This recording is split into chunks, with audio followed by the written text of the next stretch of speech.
Students இது வந்து 9th problem. இரண்டு வடிவொத்த முக்கோணங்களின் பரப்புகள் முறையே 16 சென்டிமீட்டர் ஸ்கொயர் 36 சென்டிமீட்டர் ஸ்கொயர். முதல் கோணத்தின் குத்துயரம் 3 சென்டிமீட்டர் எனில் மற்றொரு முக்கோணத்தில் அதனை ஒத்த குத்துயரம். ஓகேவா? The areas of two similar triangles are 16 centimeter square, 36 centimeter square. If the altitude of the first triangle is 3 centimeter, then the corresponding altitude of the other triangle. ரெண்டு triangleோட area கொடுத்துட்டாங்க. ரெண்டு triangleோட ஏரியா கொடுத்துட்டாங்க. ஏரியா கொடுத்துட்டு நமக்கு என்ன கேக்குறாங்க? ரெண்டு triangleோட area கொடுத்துட்டு என்ன கேக்குறாங்கன்னா அந்த trianglesோட altitude என்ன கொடுத்திருக்காங்க? ஏரியா கொடுத்திருக்காங்க. என்ன கேக்குறாங்க? altitude. ஒரு altitude கொடுத்துட்டாங்க, இன்னொரு altitude கேக்குறாங்க. ஓகேவா? இப்போ ஒரு ஃபார்முலா இருக்கு. என்ன ஃபார்முலா அப்படின்னா area of first triangle divided by area of second triangle is equal to square of altitude of first triangle by square of altitude of second triangle. ஓகேவா? இந்த ரெண்டு சிமிலர் ட்ரையாங்கிள்ல நமக்கு இந்த ஃபார்முலா தெரிஞ்சிருக்கும். என்ன ஃபார்முலா அது? Area of first triangle divided by area of second triangle is equal to square of altitude of first triangle divided by square of altitude of second triangle. இப்ப area of first triangle என்ன? 16. area of second triangle 36. இந்த 16 இருக்கிற triangleோட altitude வந்து 3. So இங்க square பண்ணணுமா நம்ம? So இது 3 square by இது தெரியாது x ஸ்கொயர். ஓகேவா? இப்போ இதுல இருந்து எனக்கு என்ன வேல்யூ கிடைக்குது அப்படின்னா x square is equal to cross multiply. x square is equal to cross multiply பண்ணி இந்த பக்கம் கொண்டு வந்துரும். அப்ப அது என்ன வரும்? 3 square into 36 divided by 16. 3 square into 36 divided by 16. இப்ப இத நான் சிம்பிளிஃபை பண்ணேனா இது 9 டைம்ஸ் இது 4 டைம்ஸ். அப்ப எனக்கு என்ன வரும்? 9 into 9 divided by 4. 9 into 9 divided by 4. x square is equal to 9 into 9 divided by 4. இப்ப இதுல இருந்து எனக்கு என்ன கிடைக்கும் அப்படின்னா x is equal to square root of 9 into 9 divided by 4. ஓகேவா? 9 into 9 divided by 4. இப்ப நான் இத ஸ்கொயர் ரூட்ல இருந்து வெளிய எடுத்தேன்னா 9/2 that is equal to 4.5. that is equal to 4.5. இருக்கா நமக்கு ஆன்சர் 4.5. சோ இதுதான் நம்மளோட ஆன்சர். இதுதான் நம்மளோட ஆன்சர். 10th problem. 12 மீட்டர் நீளமுள்ள நேர்குத்தான குச்சி 8 மீட்டர் நீளமுள்ள நிழலை தரையில் ஏற்படுத்துகிறது. அதே நேரத்தில் ஒரு கோபுரம் 40 மீட்டர் நீளமுள்ள நிழலை தரையில் ஏற்படுத்துகிறது எனில் கோபுரத்தின் உயரம். If a vertical stick 12 meters long cast a shadow 8 meters. ஓகேவா? 12 மீட்டர் குச்சி 8 மீட்டர் நீளம் நிழல்.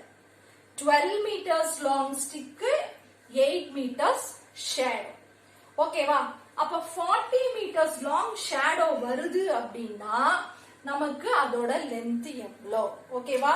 இப்ப பாரு 12 meters லென்த், shadow வந்து 8 meters. ஓகேவா? இங்க shadow வந்து 40 meters, அதோட லென்த் எனக்கு தெரியாது. ஓகேவா? 12 meters stick 8 meters shadow. இங்க வந்து shadow 40 meters, இதோட ஹைட் எனக்கு தெரியாது. ஓகேவா? சோ இப்போ இத கிராஸ் மல்டிப்ளை பண்ணிக்கலாம். இதுல இருந்து எனக்கு என்ன வரும்? x is equal to 12 into 40 divided by 8. 12 5s are 60 meters. Irka answer namakku 12 5s are 60. So 60 meters. Okay. 11th problem. 1 plus cos square theta into 1 minus cos theta into 1 plus cos theta. இது வந்து a னு வச்சுக்கலாம், இது b. அப்ப இதுவும் a, இதுவும் b. அப்ப இத பாக்கும்போது எனக்கு என்ன ஃபார்முலா ஞாபகத்துக்கு வருதுன்னா a square minus b square. a square minus b square. So இது என்னவா இருக்கும்? 1 plus cot square theta into a வந்து 1 square minus cos square theta. ஓகேவா? இதுல எனக்கு இன்னொரு ஃபார்முலா என்ன தெரியும் அப்படின்னா sin square theta is equal to 1 minus cos square theta எனக்கு தெரியும். ஓகேவா? சோ நான் என்ன பண்ண போறேன்னா இந்த இடத்துக்கு நான் இந்த sin square theta வை போட போறேன். So 1 plus cot square theta into sin square theta. ஓகேவா? இப்போ இந்த cot வந்து cos by sin ஆ? சோ இது cos square theta by sin square theta into sin square theta. இப்போ நான் என்ன பண்ண போறேன்? இதுக்கு sin square theta LCM எடுக்க போறேன். அப்ப எனக்கு அந்த இடத்துக்கு என்ன வரும்? sin square theta. இங்க வந்து sin square theta plus cos square theta into sin square theta. Into sin square theta. இப்போ என்னன்னா sin square theta plus cos square theta is equal to 1. Sin square theta plus cos square theta is equal to 1. அதே மாதிரி இங்க sin square theta, இங்க sin square theta cancel ஆயிடும். So இப்போ எனக்கு வந்து 1 ன்னு ஆன்சர் வந்திருக்கு.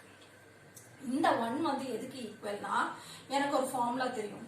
secant square theta minus tan square theta is equal to 1 ன்னு தெரியும் எனக்கு. ஓகேவா?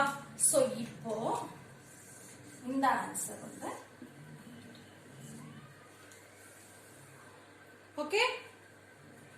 அடுத்தது ABC என்ற செங்கோண முக்கோணத்தில் angle B 90 degree, angle A ஒரு குறுங்கோணம் எனில் sin A plus cos A இன் மதிப்பு. If A is an acute angle in triangle ABC, right angle at B, then the value of sin A plus cos A. ஓகேவா? சரி, நான் இப்போ ஒரு ட்ரையாங்கிளே வரைஞ்சுக்கிறேன். ஓகேவா? இதுதான் ரைட் ஆங்கிள், இதுதான் ரைட் ஆங்கிள், இதுதான் B ன்னு சொல்றாங்க. ஓகேவா? இது A, இது C. ஓகேவா? இது ரெண்டுமே அக்யூட் ஆங்கிள் பிலோ 90 டிகிரிஸ். ரெண்டுமே அக்யூட் ஆங்கிள் பிலோ 90 டிகிரிஸ். என்ன ஆங்கிள் வேணாலும் நீங்க எடுத்துக்கோங்க, உங்களோட கன்வீனியன்ஸ். நான் வந்து இத 45 எடுத்தேன்னா இதுவும் 45. ஏன்னா ஆங்கிள் என்ன ட்ரையாங்கிள் எவ்வளோ? 180 டிகிரி. ஆங்கிள் என்ன ட்ரையாங்கிள் வந்து 180 டிகிரி. சோ இது 90 எடுத்துட்டேன்னா இந்த ரெண்டு ஆங்கிள் சேர்த்தனால எனக்கு 90 டிகிரி வரணும். சோ அத நான் 45 45 பிரிச்சிடுறேன். ஓகேவா? இப்போ sin 45 plus cos 45.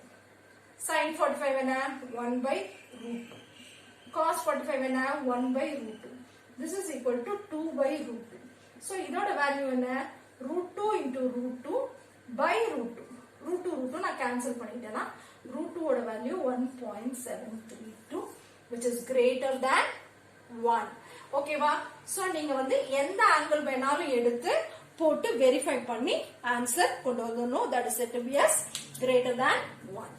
13th problem. ஒரு நேர்வட்ட கூம்பு மற்றும் நேர்வட்ட உருளையின் ஆரமும் உயரமும் சமம். ஓகேவா? உருளையின் கன அளவு 120 சென்டிமீட்டர் கியூப் எனில் கூம்பின் கன அளவு. Radius and height of a right circular cone and that of a cylinder is equal. If the volume of the cylinder is 120 centimeter cube, then the volume of the cone is equal to. Okay va? So, இப்போ radius R, height H. Okay va? Height H. சின்ன h. Okay. Now, volume of cylinder pi r squared h, okay va, that is equal to 120 centimeter cube. Okay, volume of cone. Volume of cone. Formula 1/3 pi r squared h. Okay வா? So நான் என்ன பண்ண போறேன்னா இந்த pi r squared h க்கு இந்த pi r squared ஓட 120 cm cube நான் இங்க சப்ஸ்டிட்யூட் பண்ண போறேன். Okay வா? So எனக்கு என்ன வரும் 1/3 into 120. So that is equal to 40 centimeter cube. Okay? 14th problem. விவரங்களின் தொகுப்பு ஒன்றின் திட்ட விளக்கம் 2√2. அதிலுள்ள ஒவ்வொரு மதிப்பும் 3 ஆல் பெருக்க கிடைக்கும் புதிய விவர தொகுப்பின் திட்ட விளக்கம். 14th problem. விவரங்களின் தொகுப்பு ஒன்றின் திட்ட விளக்கம் 2√2. அதிலுள்ள ஒவ்வொரு மதிப்பும் 3 ஆல் பெருக்க கிடைக்கும் புதிய விவர தொகுப்பின் திட்ட விளக்கம். Standard deviation of collection of data is 2√2. If each value is multiplied by 3, then the standard deviation of the new data. Okay, then the standard deviation of the new data. ஒண்ணுமே இல்ல. இப்போ எல்லா டேர்முமே வந்து நீங்க வந்து இப்போ உங்களுக்கு வந்து ஸ்டாண்டர்ட் டீவியேஷன் வந்து 2√2 இருந்ததுன்னு வச்சுக்கோங்களேன். இதுல இருக்கிற ஒரு டேர்மையும் நம்ம 3 ஆல மல்டிப்ளை பண்ணோம் அப்படின்னா நியூ ஸ்டாண்டர்ட் டீவியேஷன் வந்து ஒண்ணுமே இல்ல. New standard deviation is equal to 3 into old standard deviation, that is 3 into square root of 2, which is equal to 6√2. ஏன்னா நம்ம வந்து ஒவ்வொரு மதிப்பையும் 3 ஆல பெருக்கிறோம். ஓகேவா? என்னது each value is multiplied by 3. ஓகேவா? ஒரு வேல்யூவும் 3 ஆல மல்டிப்ளை பண்றனால நம்ம அந்த ஸ்டாண்டர்ட் டிவியேஷன் அப்படியே 3 ஆல மல்டிப்ளை பண்ணா நமக்கு ஆன்சர் வந்துரும் 6√2. ஓகே, அடுத்து 20 பொருட்களில் 6 பொருட்கள் குறைபாடுடையவை. சமவாய்ப்பு முறையில் ஒரு பொருள் தேர்ந்தெடுக்கும் போது அது குறையற்றதாக கிடைப்பதற்கான நிகழ்தகவு. ஓகேவா? இப்போ 6 டிஃபெக்டிவ் ஐட்டம்ஸ் இருக்கு, மொத்தம் 20 ஐட்டம்ஸ். ஓகேவா? இப்போ 20 ஐட்டம்ஸ் இருக்கு, அதுல 6 கெட்டு போச்சு. ஓகேவா? சோ அதுல நான் ரேண்டமா எடுத்தேன்னா எனக்கு கெட்டு போகாத நல்ல பொருள் குறையற்றதா இருக்கிறது வரதுக்கான பாசிபிலிட்டி என்ன அப்படின்னா இப்ப மொத்தம் இருக்கிறது 20 ஐட்டம்ஸ். ஓகேவா? டிஃபெக்டிவ் வந்து எவ்வளோ? 6. டிஃபெக்டிவ் வந்து 6.